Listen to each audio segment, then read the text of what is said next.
News on your electronic device, including tablets, iPhones, and smartphones. Go to DeWittDailyNews.com. DeWitt County's #1 source for local news is on the air, online, 24 hours a day. Your friend in Central Illinois. WHOW. It's the WHOW Morning Show. I'm Ben Hubbard. The WHOW Morning Show streams to Facebook and YouTube. Thanks to Peterson Insurance, your Pekin insurance agent in Clinton. And my guest in studio today is Taylor Baxter, the Farmer City city manager.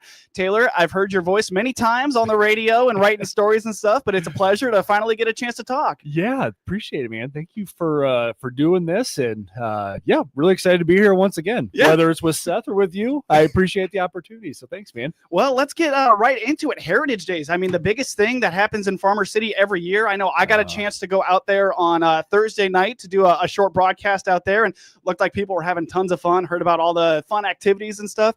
Let's do a little recap on Heritage Days. Yeah, glad you were able to make it. That's awesome. Yeah. And a lot of people were able to make it there as well this weekend. I've heard nothing but great things. We had a lot of prep work kind of behind the scenes, as this was the first time that it was moved out to the fairgrounds. So we were a little bit anxious on how it was going to go, because the city really supports the Heritage Days and their committee and their board. So we didn't put this event on, but we were very much involved in the planning process and all of that. So city's end, it went very, very well. A lot of people came into town and enjoyed themselves. It sounds like the concerts went over really well, to the point where Chief in our last staff meeting, he was talking about he had to close, there was nowhere else to park. Like it was just completely full. Yeah. And so everything that I've heard from, the carnival and the vendors and the car show and the concerts in the rodeo, everything went great. And I think that's going to be a good location. Everything's just one spot. And yes, we want to encourage people to come downtown and visit Farmer City, but an event like that, it's pretty special to have it all in one spot. So it's pretty cool. I think it went over very, very well. So, yeah, definitely. Yeah. And, just looking at the schedule as I was kind of getting ready for my broadcast, just a full weekend, just bang, bang, bang, bang, always something going on. And a lot of those things are free, which is super awesome. And I'm kind of curious if you've noticed any impact on the community of Farmer City to be able to have a huge event like this that's just fun for the whole family and not have to pay for a lot of it. Yeah, it's a great thing, exactly like you said, because you can, if you go to some of these other places and they have these same type of activities, you can spend quite a bit of money. And for Heritage Days to be able to do this and raise funds however they do that, and the support that the community gives them, it's pretty special. It is a unique thing. And similar to Apple and Pork here, there's a lot of great things that happen during Apple and Pork. Heritage Days is a staple, like you said in the very beginning of our interview. Farmer City is very lucky to have it, and it just continues to grow, and we're just going to keep building on the momentum, hopefully. Yeah, definitely. Well, once again, Taylor Baxter, the Farmer City city manager on the morning show, now with Heritage Days in the rear view. What's coming up next? I know the pool has been a really big thing under your job description. What's the update with the pool? Yeah, luckily, I'm happy to say that we're doing okay. You should take credit for that. No, I'm not going to. I tell you what, there's just, and this is going to sound horrible, there's just so many things that could go wrong, that have gone wrong, and it's to nobody's fault. It's just the nature of the beast with pools and older infrastructure. And so as of right now I could drive back to Farmer City when I'm here, and I'm going to curse up in the sky because I put it out in the universe, is we're doing okay. We're doing okay. So we've had a great weekend, a little bit colder, so it wasn't super, super busy over the weekend, which was kind of expected. But yesterday was a really good day. It was kind of that first kind of really hot day that we've had since the pool's been open. So it was busier. We've got staff, not issues, but we're still hiring lifeguards. They're going through their certifications and recertifications. So we're still fixing some things, kind of moving things around. We've kind of adapted our concessions and our vending machines. So still a work in progress. It's not all the way there, but for Farmer City, we are so lucky to have that pool. It is such an asset. And the community really enjoys it, and so far so good. We'll see. Yeah, you kind of answered my question a little bit there, but I mean, just as you've covered in previous interviews here, the pool has it's been a beast, like you said, and at some points a little bit of a money pit. You know, why are you guys as a city putting money into this when it doesn't always recoup that money for you guys? Yeah, it doesn't. It's and I can say this, I hate using superlatives, but every community pool that isn't like an attraction, like, say Magic Waters up in Rockford, or like where you're really trying, like your goal is to make money. That's not the goal of community pools. And it's one of those things where, yes, it is a community asset, and it's okay if we have to subsidize that out of different funds, because it's worth it. It's things to do, things for all different ages, for somebody to do. Grandparents can bring their grandkids and everything in between. So there comes a point where it's okay, we're spending, if we have to pump $500,000 into this thing, okay, maybe we need to talk about what does that look like. But for right now, with everything, we have some older infrastructure, like I've talked about. There's been leaks here or there. It's been worth every single dollar pumped into that thing, and we're going to continue to do that. And so and like you've mentioned, you've heard me tell this story before. It's not just Farmer City; it's every single pool. Right. I've heard horror stories over, north of us in Bloomington and Normal, and theirs was a year old, and they're already having issues. Wow. So it's, it's everywhere. It's just the nature of the beast of public pools. So, yeah. Do you guys host any events at the pool, like tiki party or maybe a cannonball competition? Anything? Are you looking for a part-time job? Is that what I'm getting? No, I like that. To be honest with you, I don't know everything that has happened in the past. Now, Parks and Rec is my background, so when you said that, I'm like, my Parks and Rec brain is going off and like flashing. So I like that. I like that idea. We do have a new pool manager this year. Her name is Megan Clavey, and she's doing a great job, and she's very creative and energetic. So I would not be shocked if there's events over there and just, different ways to get the community involved and get together. It's a good idea. Well, if those start happening, I'm going to expect my check in the mail.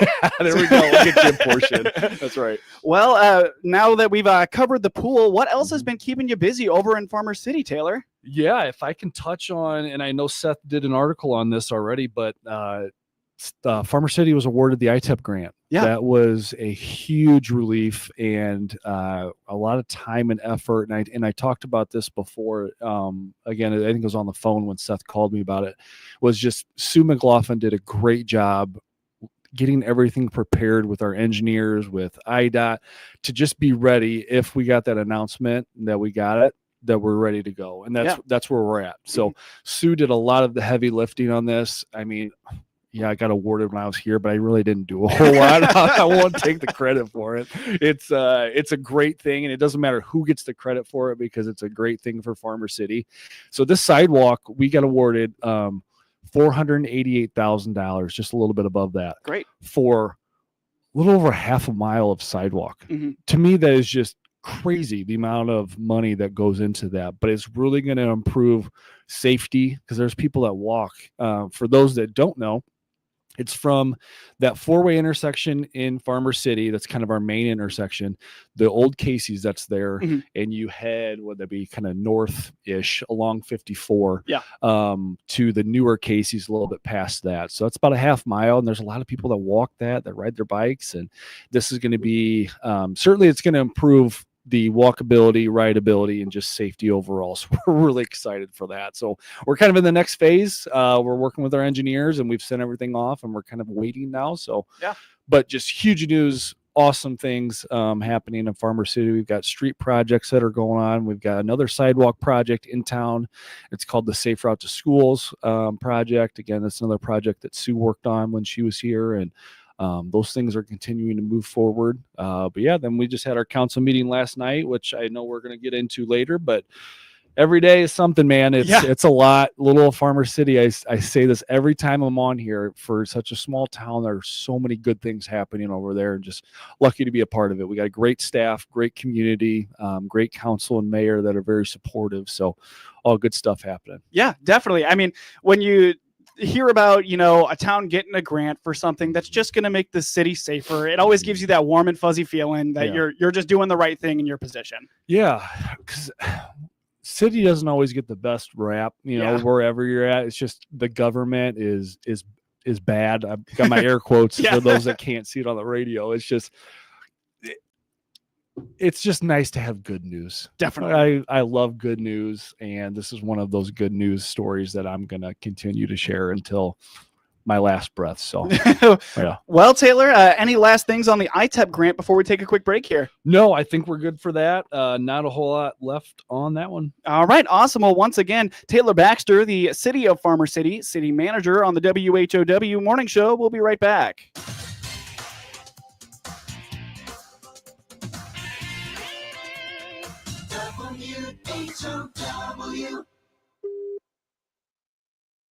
Let's check the opening numbers now at the Chicago Board of Trade on this Tuesday. Jim Taylor, RFD Radio Network. We start the day in the green with corn, beans, and Chicago wheat. July corn opening 439 3/4, up 1 1/2. September corn 424, up 3 1/4. December new crop 438 3/4, up 3.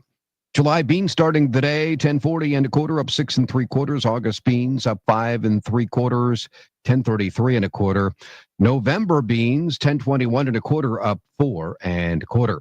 July wheat 541 3/4, up 2 3/4. September wheat 556 1/4, up 3, and December wheat 578 1/4, up 3 1/4. July bean meal $2.95.30, that's up $1.40. July bean oil up 3 cents, 46.31.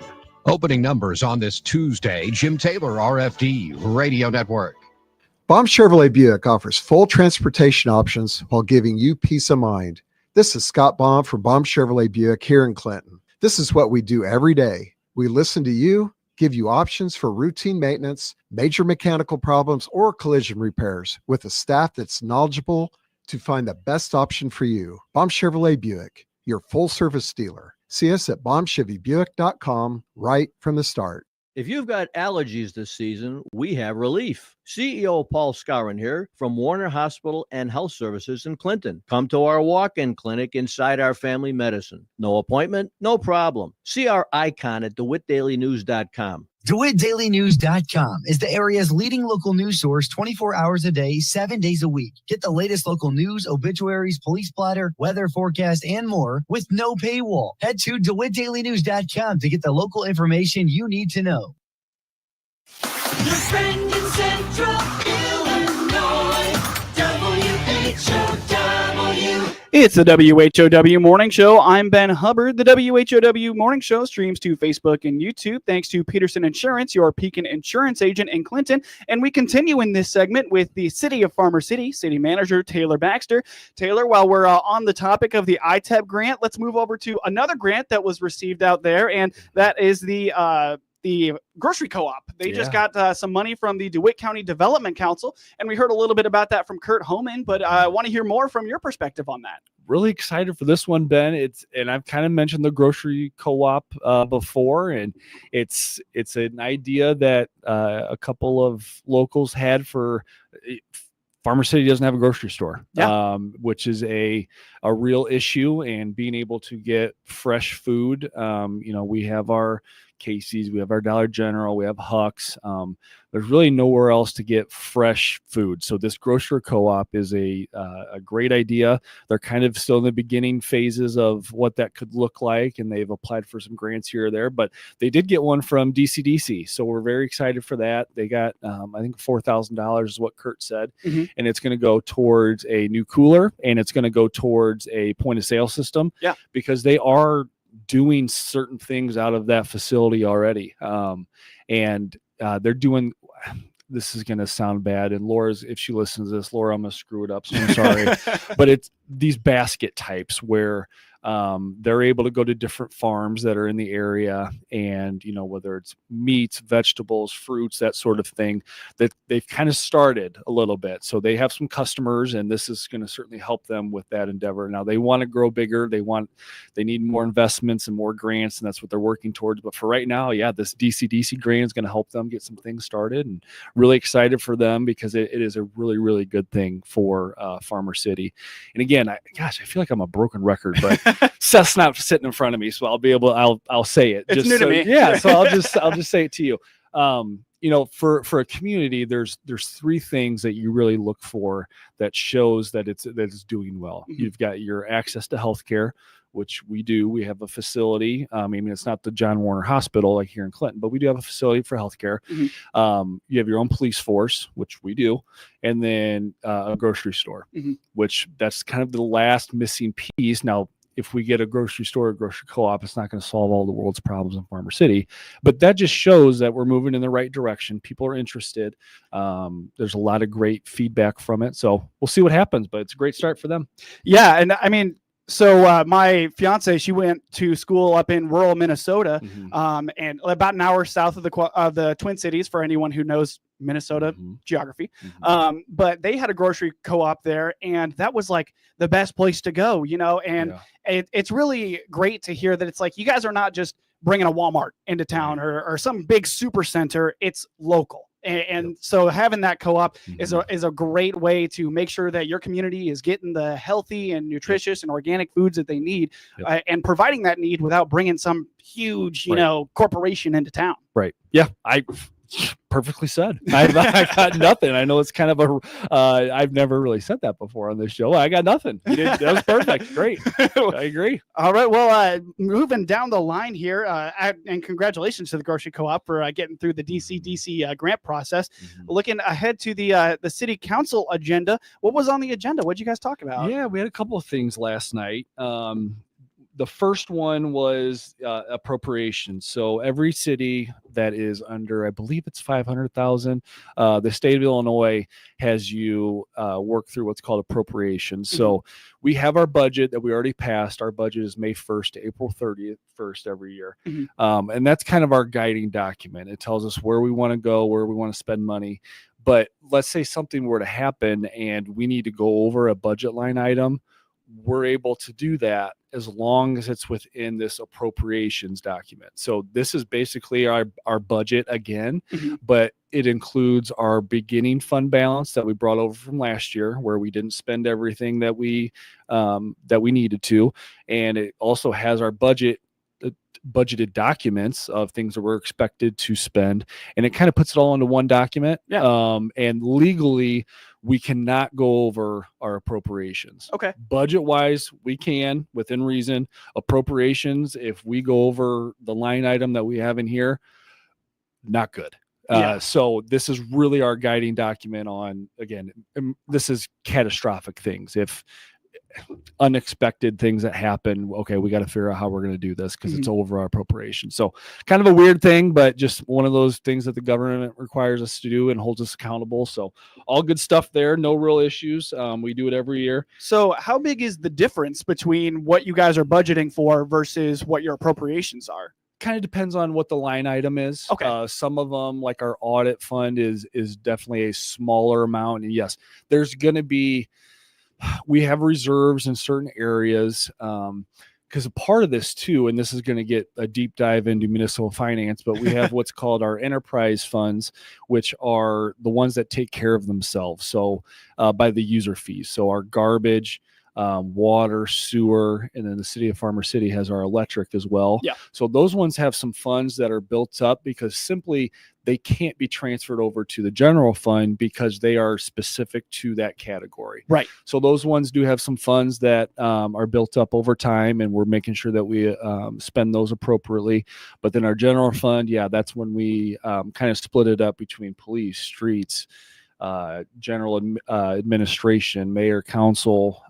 There's all sorts of things. It's insane. But so to answer your question, it kind of just depends. But it is higher because simply we're taking the balance, the ending fund balance of the previous year, moving it over to the beginning fund balance of the next year, in addition to what we've kind of looked at budget wise. So yeah, it kind of depends. Sounds similar to like how schools like budget, like different categories. You can only use this for this and that for that kind of thing. Very similar. Yes. Well, Taylor, looking down the agenda, what else did you guys talk about at the city council meeting? A couple of wastewater treatment plant items. How much time we got left? Oh, we got about 5 minutes. Sweet. Plenty okay. of time. All right. So we can talk about sewer. Yeah. All right. Good. So it's one of those things that isn't fun to talk about, but it is such an important service that, it's a necessity to live, and every community has it. So the wastewater treatment plant, broken record again, dang it. We had older infrastructure out there, and so what we're trying to do is improve that. And one of the main items that we had on the agenda last night is working with Donahue and Associates, and they're an engineering firm. And what they've proposed to us, and this is a great idea, is kind of working on a facility plan. So it's going to be a 5-year plan. And what this does, it kind of solidifies, okay, we look at each piece of equipment that we have. One, is it functioning correctly? Is it actually working? Because we have some pieces out there that aren't, and we're trying to fix those, and you kind of band-aid them. But then also, okay, we've seen this at other facilities. This could work here to make it more efficient, operate better. There's a lot of technology that goes into wastewater, which is crazy to say. Kind of sounds like opposites. You wouldn't think that, but as everything moves on in life, there's technological advances, and that's certainly something that can happen in our plant. We should be investing in that for the future. So, what this plan does, it allows us to have an official document, kind of like what I did in Clinton with the master plan with the city, and I will help them work on that. Similar, but this is going to be department specific for just the wastewater. Gotcha. Because it's going to be multi-million dollars worth of upgrades that we're not going to be able just to pay out of the fund. We're going to have to go get a low interest loan from the EPA. And that's one of the things that they look for, is a document like this. So they're going to help us with that. That was a lot. We also heard from Renee Dunham, and she's with the BMX organization in Farmer City at South Park. We actually have a little BMX course. I was about to make a joke about it being about BMX bikes. No, that's actually what you're talking about. 100%. That's awesome. It's sweet. If you haven't been over there, it is really cool. So it's at South Park on the south end of town. How ironic that name is. And it's they've been doing this for a long time. They have an awesome course, and they have a race coming up, I think this weekend, and it's going to draw a lot of people. It's going to be packed. So they were asking for a couple $1,000s just to help with upgrades to the dirt, some different facility things. But if you ever get the chance to go out there, it's over by the soccer field. It's really cool. So Renee was there last night. She's their organization's leader, and just explained what they were needing, and we're happy to help them with that. So it's pretty cool. Yeah. Well, Taylor, I got about a minute left here with you. Anything that we missed that you wanted to highlight quickly for us? I think that's about it. I don't have a whole lot on here. Other than that, no, I think we're good. I think we pretty much hit on everything, man. Great. Well, in our last few seconds here, I'm curious, through your first couple months, how has it been in Farmer City? It's been really good. I'm really thankful for the community for welcoming me. I've had a lot of people stop up at City Hall and just saying hi, introducing themselves. Our staff is fantastic. We have a really, really good staff there, and we've had some additions. Very excited for those. And then just, with the council and mayor. So even though I've only been there for 6 months, this is the second council that I've be working with now. We've had a couple of members go off, but we've had a couple of members come on. Yeah, and I'm sorry, I got to cut you off, Taylor, good. there as we're about to finish up here. Again, Taylor Baxter, the City of Farmer City city manager on the WHOW Morning Show. WHOW.